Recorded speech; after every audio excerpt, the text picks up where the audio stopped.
Hello, and welcome to the Sons of the Order podcast, recorded at 111 South Chestnut in sunny McKinney, Texas.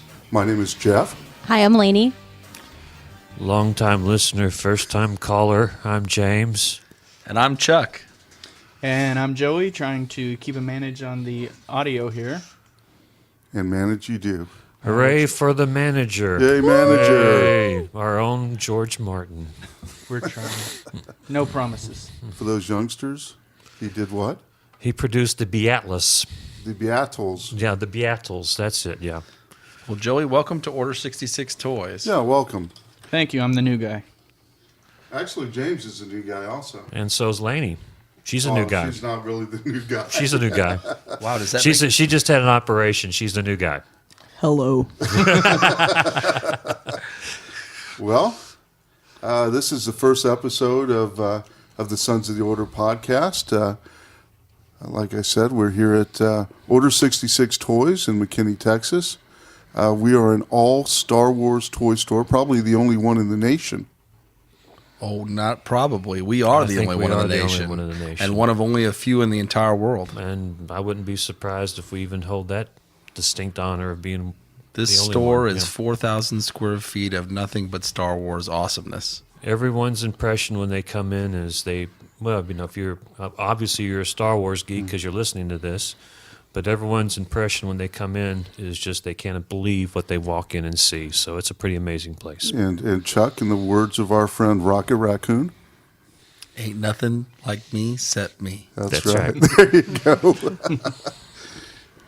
But we are distinctive, aren't we? I mean, we're pretty. Well, why don't you tell them about? Why don't you tell them Starting about? off For people who might be curious, how would they find us online? For people to find us online, we're at They'd have to own a computer. www.order66toys.net. And what is that, Lainey? That is www.order66toys.net. And that refers to our website. So join us. Superhighway. The Information Superhighway. We used back in the 70s. What did we use for the superhighway? Rotary dial. A phone, I think. I think it was. Yeah, that's what it was. Yeah. Well, if anybody forgets the website or how to reach us or what our name is, all they have to do is run to their local comic book store anywhere in the world and pick up an issue of Star Wars from Marvel this year, turn to the middle, go one page back, and they'll see our full page ad in it. Order 66 Toys, which is pretty amazing how that how the whole ad and everything started. Well, it's because I know Spider-Man. I gave him a call. I am Batman. why don't you share the story, Jeff, on how that all occurred? Well, my son Joshua, who's one of the other owners of the store. We have several owners now, several investors, but myself and my son Josh started the store up. We originated out of a little 7, maybe 800 square foot store at 208 East Virginia in downtown McKinney, Texas.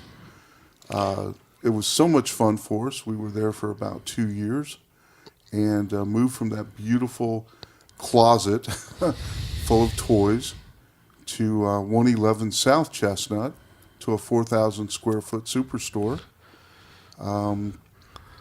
We came onto the radar, I guess, about 6 weeks ago. Heather, Joshua's wife, got a email from Marvel Comics that said that they would like to have us with an ad in the Star Wars #1 comic book. What's important about that comic book, Chuck? Which one is that? The Star Wars #1 comic book. Other than our ad being in it? Well, besides that, it's the first time in a long time that... So the story goes that Marvel Comics had the original license for Star Wars back in 1977. They worked the comic all through the first 3 movies, episodes 4, 5, and 6. So they ran from 1977 to 1986. It went to 109 issues, and then it ended. The license then went to Dark Horse Comics. And it's 107 issues, I think. Dark Horse. Maybe. I don't know. You could be right. I thought it was 107. we'll check. We need a fact checker. We need a fact checker. Anyway, A check factor. when they ended the series in 1986, the independent company Dark Horse Comics took it over, and they started doing things like Dark Empire and Crimson Empire and all the stories that became a lot of canon for the Star Wars readers. And they've had the license ever since then, up until this January. With Disney buying not only Lucasfilm, Star Wars, and Marvel Marvel Comics, once the license lapsed, Marvel took back over the series and now has just produced Star Wars #1, which is the first of many comics that will be Star Wars based that are coming out starting this year. So One of the most monumental things about the comic book was when it was released, and as of this recording, it's approximately 2 weeks since it's been released. Yeah. It was the highest selling comic book. I'm not sure if it's of all time. In But 22 it's- years, it was. I read in Forbes that it was the highest selling comic in 22 years. Over the initial printing was 1.4 million copies shipped basically around the whole world. I think 400 copies or 400,000 copies went to the UK. 600,000. 600 copies. 600,000 copies went to the UK so far. The comic is already in its 3rd printing. Like I said, it is the first comic that Marvel has seen since 1986, and they keep rolling. It's right up there now with X-Men #1 by Jim Lee, and also the Spider-Man series by Todd McFarlane. So I mean, it's among some of the greatest comics ever made. For somebody who's relatively ignorant of comics like me, how rare is it, or is it fairly common to do more than one printing on a single issue like that? It's fairly rare these days. I mean, things like Walking Dead, that is so huge and has spawned a massive following through the AMC TV series, has several printings. Teenage Mutant Ninja Turtles, the original comics, have multiple printings. But as far as most of the mainstream comic books out there, there are very few that do multiple The printings. McFarlane book went through, I think Two. it was, 1990 or so, right? 2. It only went 2 printings. They did a gold One- edition. right. It had 3 covers to start with, 2 bagged editions, but then it went to a gold cover, and then they did a special platinum Spider-Man's. But that doesn't even count as another printing. So really only 2 printings. So Star Wars has already exceeded that. So say in the last 35 years, it's extremely rare to do that. What really am I breathing fine now? Okay. Really, what is really so impressive, though, I think we got to focus on that, is that it was an honor. I mean, we didn't go to them; they came to us. Yes, they contacted us. And they had recognized how special the store was and our brand was, and they contacted us. And there's been, and Jeff said, I think he said 6 weeks. It's been longer than 6 weeks ago. I've seen the transition, I guess, in the past 6 months, that things are at least as far since as the store? yeah, since at least maybe October or November, just things all of a sudden. Jeff would have another announcement. Hey, guess what happened today? Then another announcement, and just things just kept. The D magazine thing, where we were recognized as a Top 100. top 100 retail store in DFW, and we were also recognized as the top number one toy collectible store in Texas. So that's a pretty big deal. And all these things just start, and then Marvel's calling, and then everything has just been going crazy. Before we get too deep into it, I want to go back to something that you talked about as far as the actual origin of Order 66 toys, because it didn't start out that way. The original store was other toys. Yeah, the original store was called Epic Toys. It was a business that I had in southern Florida. I'd been involved with comic books, movie memorabilia, items, sports cards, toy figures, anything like that, since about 1930. 1930, my goodness. That not really that made me old, old. He's Superman, It's folks. Superman, yeah. 1973. Tell me about the Depression, Dan. So since 1973, I've been involved with something doing with involving with comic books or toys. If I may, though, Absolutely. Like what I love to tell the folks that come in here, the actual origin story, because I get this question a lot. And what I always tell them is like the store that started on the other side of the McKinney Square, it was a small store, like Jeff said. It's about 600, 800 square feet total. They started with other toys, like a lot of collectible toys, a lot of space toys, classic toys, stuff that you rarely ever see. A gentleman came in and basically bought everything except for the Star Wars stuff. Because he had great taste. So everything was gone. Everything Thanks, was Joey. gone, You're fired. but the Star Wars stuff. So what became is like Jeff and Josh are looking at each other going, well, what do we do now? And he's like, well, Dad, I think we should just sell Star Wars stuff. And that's how it happened. Then Josh doesn't like for me to tell this story, but But he's not he, here, so he's not here, so Go ahead. too bad. He actually went home that night and put on episode 3. So episode 3 was which one? Revenge of the Sith. Revenge of the Sith. I always mix the names up of the first 3 movies. I just call them 1, 2, and 3, or otherwise known as trash. yeah. Ouch. Oh, we're going to have a huge Well, but- debate on our hands. pretty Yeah, soon. I was not a big one for episodes 1, 2, or 3, but during episode 3, it's probably 3 or 4 o'clock in the morning. Josh has fallen asleep. He's watching episode 3, and my phone rings, and I look down. It's Josh, so I answer the phone, and all that I hear on the other side is execute order 66. I had no idea what it was. Josh hung up the phone. The next morning we met. We went out for breakfast. We were deciding what we were going to do with the new toy store. We were looking for other property, looking for another place to open a store up. And Josh goes, "The new toy store, Dad?" He said, "Order 66 toys." And came to him in a dream. So far, Disney's liked it. Lucasfilms has liked it because they've approved us to be able to use that name. And the rest is history. For the true fans, they're like, oh, wow, that's awesome. When they see the symbol, when they see Order 66, they immediately know what it is. Well, a lot of people don't. So, And that's great, wha- too. Well, the thing is what exactly is Order 66? I'll open it up to the table here. Lady, would you like to share? Or would you like me to go? Go ahead. Okay, so the Emperor encodes a secret order into all the clone generals. And once the order is given, execute Order 66, they are to turn on their Jedi generals and destroy them simultaneously. So basically, once the order is given, when they're all spread out across the galaxy fighting the Trade Federation and the battle droids, the clones turn on their Jedi masters and destroy them, except for a few. Yoda, Obi-Wan, and Kanan, now in Rebels.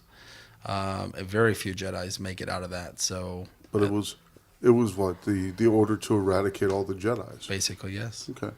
And from that, Genius. And it was genius. And from that, we got what? We got the extension of Order 66 was actually the birth of Darth Vader. So I like to think that And the Empire. And the Empire. So Anakin going to the dark side officially, becoming Vader. But all a lot of fun. You know, as bad as the Emperor is, Vader is far more. Oh, he's just awful at the things that he does. He goes to the Jedi Temple and he doesn't just eradicate the Jedi there. He Takes out the destroys younglings all also. the Jedi younglings and Sounds like everyone. Dick Cheney.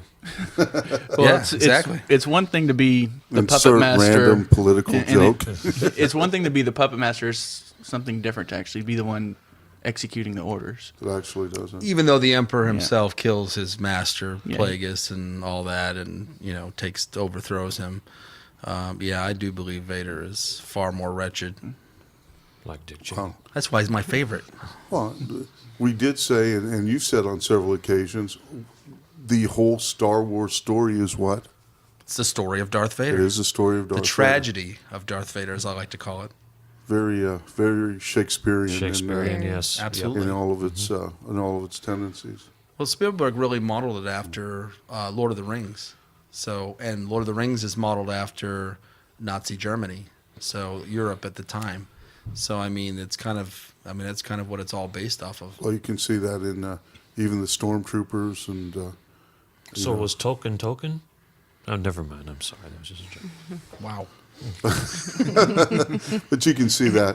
You can see that in in the outfits, the ranking system, all of that. So. I think it's phenomenal that Lucas models Star Wars after Lord of the Rings. Then Peter Jackson models the Lord of the Rings films after Star Wars. I mean, that's quite interesting that circle has All comes happened. around. So, Miss Laney, what have you been doing?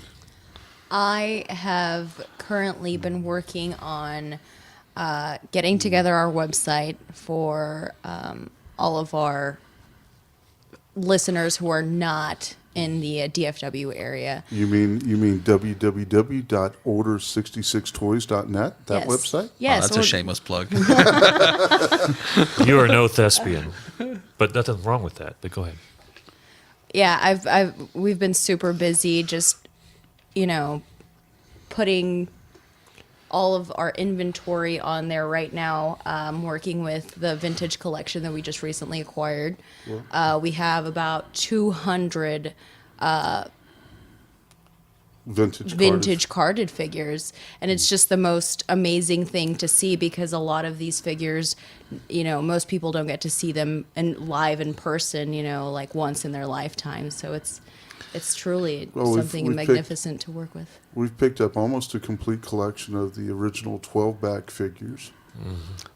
Some of the, not to mention some of the rarest figures in the whole Star Wars universe. Yeah, the vinyl cape Jawa, the double telescoping Luke, and the chairman of the board himself from the Droids line, Glasslight Brazilian release, none other than Whoa. Let's hear it. None other than Mr. Vlix. The For those Vlix of you man. that are not familiar with the character Vlix, he is from the animated Droid series. They did produce a figure in Brazil only by the company Glasslight, and it is known as the rarest action figure in the world. Not just Star Wars, but any action figure. So And it's What coming to our store. less than 20 known in the world, right? Yeah, less than 24 hours from now, he will make his appearance at the store. So Vlix is in transit.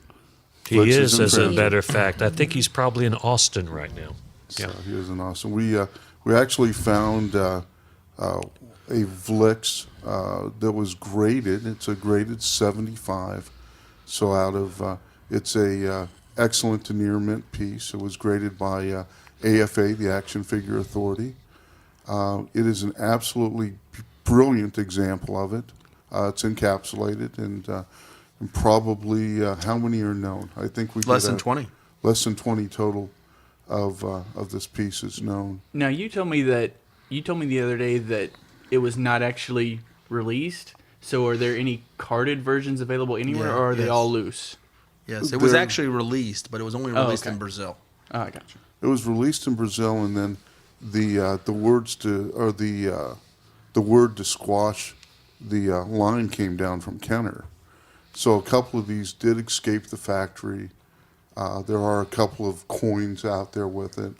I have seen one carded piece. It went for well over $10,000 for the carded piece. Speaking of carded pieces, let's not forget about my friend Yak Face.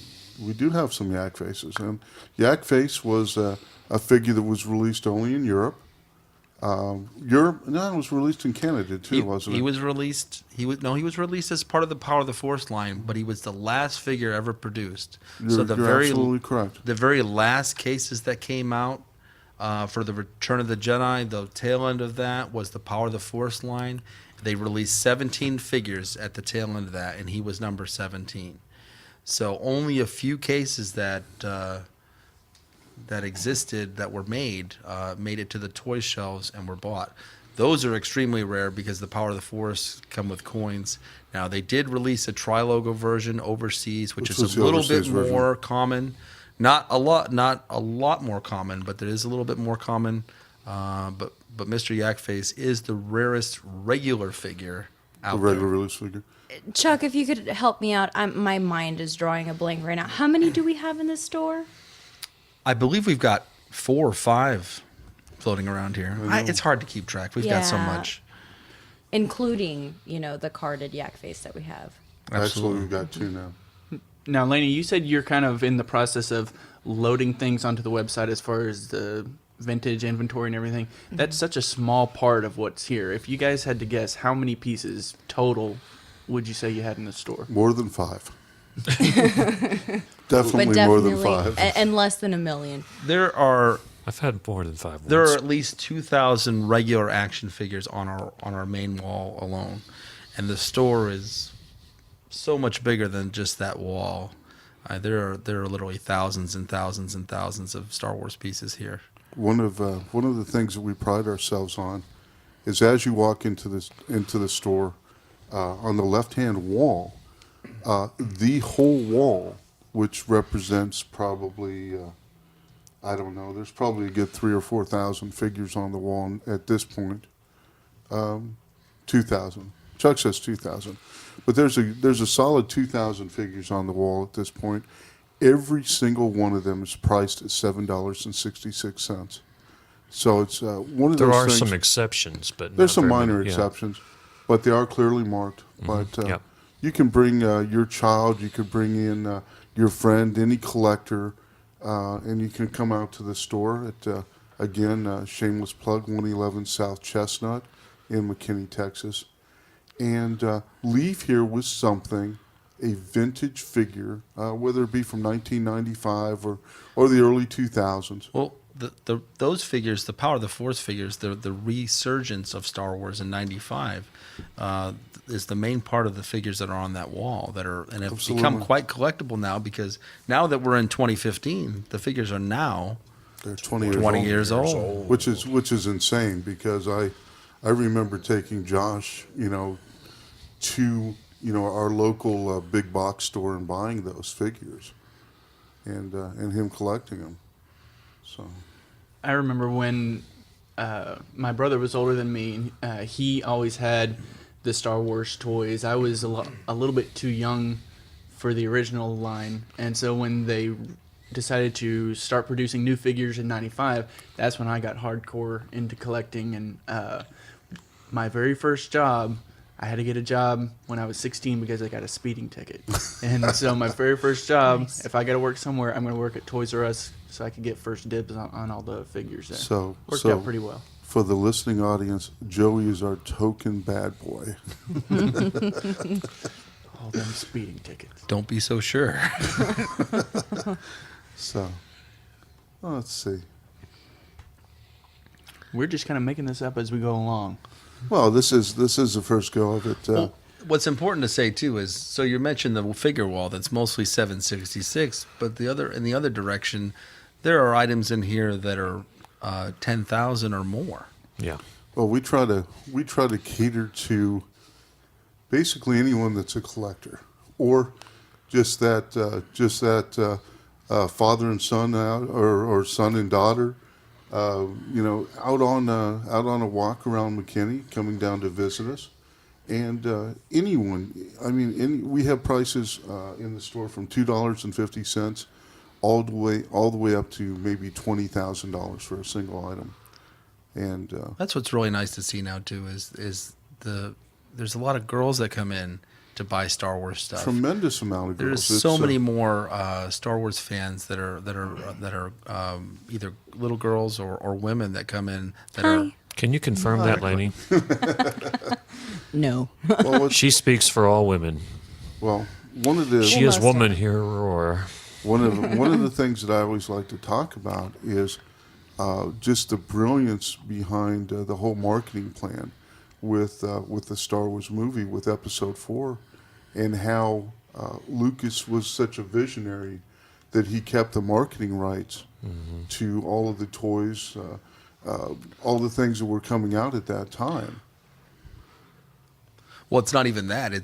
That's a huge part of it, but just the vision to be able to produce all that stuff. because prior to that, they really didn't focus on merchandise when they did a film release. Sure, absolutely. Star Wars is really the first one that kind of launched a twofold plan. One, launched the movie. Next, already have a huge merchandise line in place prior to the release of the film that's already ready to go. So he saw that vision even before it hit the shelves. Well, I'm sure in future episodes we'll talk about. Just don't say the M word. Future podcasts. Don't say the M word. I won't say the M word.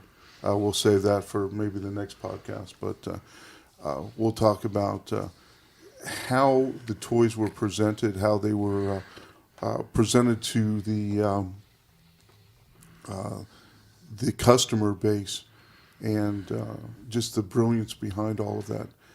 How they introduced the new characters, how they were brought out. So, Well, going back, when I was speaking about when Chuck went back to the origin of the store, you've got, as just a person who just came in and invested, you need to come in and see the store. You'll see how special and unique it is, and we were talking about, we were recognized by D Magazine, and we've been recognized as the top toy collectible store in Texas, which to me is a very big deal. When I started getting involved about 6 months ago, it's funny how it just all started happening. And we wanted to continue to grow, and you don't have to even necessarily be the biggest Star Wars fan. I certainly wasn't. And this place will still blow your mind. well, I thought I was a Star Wars fan until I walked into the Oh, store. absolutely. And I mean, I guess I didn't understand that there are literally figures for everything. That's the genius of and it really whole is. It scheme. is genius because, I mean, for one person or a group of people, even to come up with like this entire universe story and plot line for every single one of these characters, like it's amazing. It can be a little overwhelming, We have caused some tears of joy, and it's amazing. People are just of course, they get so happy when they see the store. They're just like, oh, my dream comes true. There was a guy that came in here. He was about 300 to 400 pounds. 6'8". He was about 6'8". He comes in and he almost drops to his knees. Not quite, but he gets weak in the knees and he starts to cry when he sees the store is all Star Wars. It's like a dream come true for Well, him. this is a lot of people's childhood. Yeah. Mine. I mean, Of course, a lot that was of y'all. during Oktoberfest. We forgot to leave that part out, but a lot of people cried at Oktoberfest around here. But He had a wad of beer tickets in his hand. A lot of you make fun of me because I'm probably like the youngest person here besides our interns. But I mean, you guys grew up with this. You have very fond memories of the movies and waiting in line and waiting for the movies to come I was out. already in I was. I college. mean, by the time But still, you're right. I mean, the thing is that to me, the best customers are the Gen Xers. They're the ones like my brother, who was born in 1970. When the movie came out in 77, all the way to 83, he's collecting all these. Now, heck, I was 16 when the first movie came out. I was driving a car. I was, looking at girls, that type of thing. The movie was great, but all the other stuff was just secondary. And so the Gen Xers are the ones that come. When they see these toys from 1977, 1980, whatever, their minds are blown. It's awesome to see that. I'm true to that. I mean, I'm 42 years old. I'm about to be 43. I was born in 72. Yeah, you're right. And so I remember going to the premiere of Star Wars, Episode 4, as people know it now. But back then, it was just Star Wars. Right. And I remember standing in line. The line was long. I was 5 years old, holding my dad's hand. Whole family went. Mom and my sister went too. And I remember people talking in line that there was going to be 10 of these. And I'm like, I'm 5 years old. And I'm like, 10 of these? And we went to see it. We sat in the back of the theater. My mom and sister walked out even before the droids landed on Tatooine. They never have seen it since. But my dad and I sat and watched it, and I have made the premiere of every single one of those films. And Josh and I have debated this quite a bit.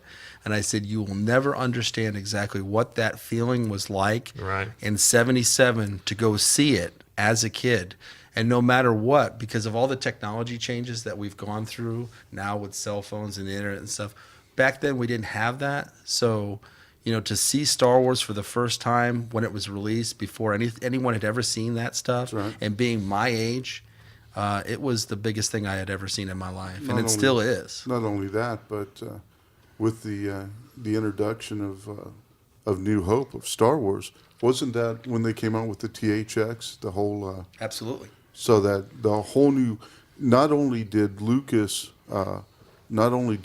devise this whole universe for us to look at, but he gave us a new way of looking at it and hearing about it. Spielberg and Lucas together as a combination have changed film for everyone, not just in our lifetime, but forever.